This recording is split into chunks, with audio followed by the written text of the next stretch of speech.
আসসালামু আলাইকুম ওরহমতুল্লাহি ওবরাকাতুহ। 1 মিনিট মাদ্রাসা ইউটিউব চ্যানেলে সম্মানিত দিনী ভাই বোনেরা, আমি আশা করি আল্লাহ তাআলার অশেষ রহমতে আপনারা ভালো আছেন, সুস্থ আছেন। আলহামদুলিল্লাহ। আজ আলোচনা করব, আপনি যদি অল্প দিনে ইসলামিকভাবে ধনী হতে চান তাহলে রাতে ঘুমাতে যাওয়ার আগে কম করে হলেও 7 বার করে এই ছোট্ট দোয়াটি পড়ে ঘুমাতে যাবেন। আল্লাহ তাআলা আপনার পরিবার সংসার রিজিকে বরকত দেবেন ইনশাআল্লাহ। মনের মধ্যে বিশ্বাস নিয়ে আমলটি করলে আল্লাহ তাআলা এর ফল আপনাকে অবশ্যই দেবেন। তাই অনুরোধ করছি মনোযোগ দিয়ে আমলের উদ্দেশ্যে ভিডিওটি দেখার জন্য। অভাব মানুষকে কখনো কখনো কুফরের কাছাকাছি নিয়ে যায়। অনেক সময় এই অভাব মানুষের ঈমান আকীদাকেও দুর্বল করে দেয়।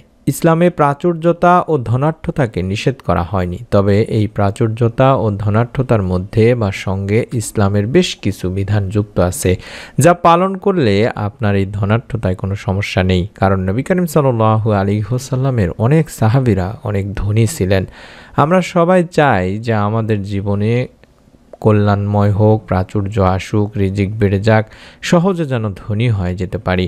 তবে প্রকৃতপক্ষে কল্যাণময় জীবন ও প্রাচুর্যময় জীবন তারাই পান, শুধুমাত্র আল্লাহ রাব্বুল আলামিন যাদের তা দান করেন।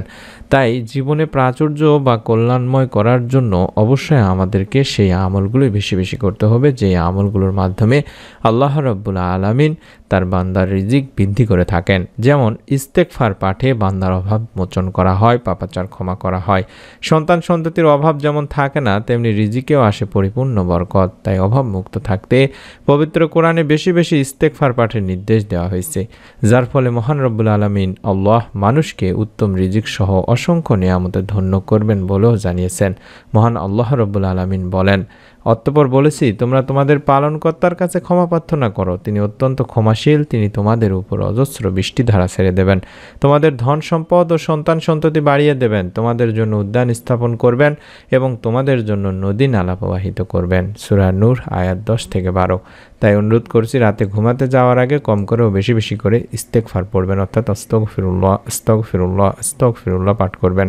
কম করে হলেও 11 বার অবশ্যই পড়ার চেষ্টা করবেন এবং জাকাত দেওয়ার চেষ্টা করবেন। যার যতটুকু সামর্থ্য আছে সেই জাকাতের বিনিময়ে আল্লাহ তাআলা আপনার রিজিক বৃদ্ধি করে দেবেন।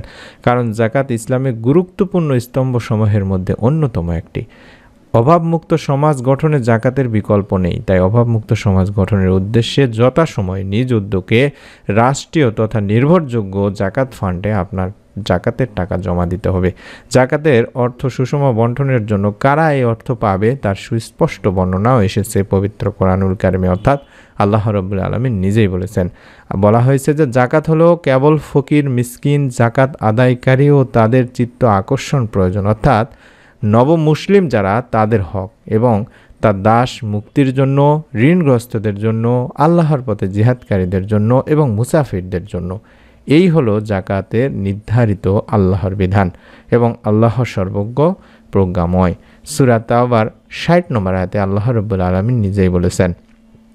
তাই যদি ঠিক সময়ে যথা হিসাবে জাকাত দেওয়া হয়ে থাকে তাহলে অবশ্যই অবশ্যই আপনার এই জাকাত আপনার জন্য অবশ্যই ইহকালে পরকালে অবশ্যই কল্যাণ বয়ে আনবে।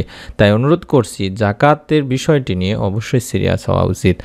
আত্মীয়তার সম্পর্ক বজায় রাখলেও আল্লাহ রাব্বুল আলামিন রিজিক বৃদ্ধি করে দিয়ে থাকেন। হযরত আনাস বিন মালিক রাদিয়াল্লাহু তাআলা আনহু থেকে একটি হাদিস পাওয়া যায়, যেখানে বলা হয়েছে, আমি শুনেছি রাসূলুল্লাহ সাল্লাল্লাহু আলাইহি ওয়াসাল্লামও বলেছেন, যে ব্যক্তি পছন্দ করে বা যে ব্যক্তি চায় যে তার জীবিকা বৃদ্ধি করা হোক অথবা তার মৃত্যুর পরে সুনাম অটুট থাকুক, সে যেন আত্মীয়দের সঙ্গে সদাচার করে। এটি বুখারী শরীফের একটি হাদিস। এবং দোয়ার আমলের কথা বলা হয়েছে। রিজিকের একচ্ছত্র মালিকই হলেন মহান আল্লাহ। সুতরাং আল্লাহ রাব্বুল আলামিনের কাছে আপনাকে এই রিজিকের প্রাচুর্যতা চেয়ে নিতে হবে। যেভাবে নবী করিম সাল্লাল্লাহু আলাইহি ওয়াসাল্লাম তার উম্মতদেরকে অভাব মুক্ত থাকতে আল্লাহ তাআলার কাছে বিশেষ দোয়ার আমল শিখিয়েছিলেন, সেই দোয়ার আমলটি আমরাও করব, যাতে করে আমাদেরও আল্লাহ রাব্বুল আলামিন অভাব মুক্ত করেন। আমাদের অভাবের কারণে যাতে করে আমরা কোনো পাপের দিকে না যাই, কুফরের দিকে না চলে যাই, তার জন্য এই দোয়াটি বেশি বেশি করবেন।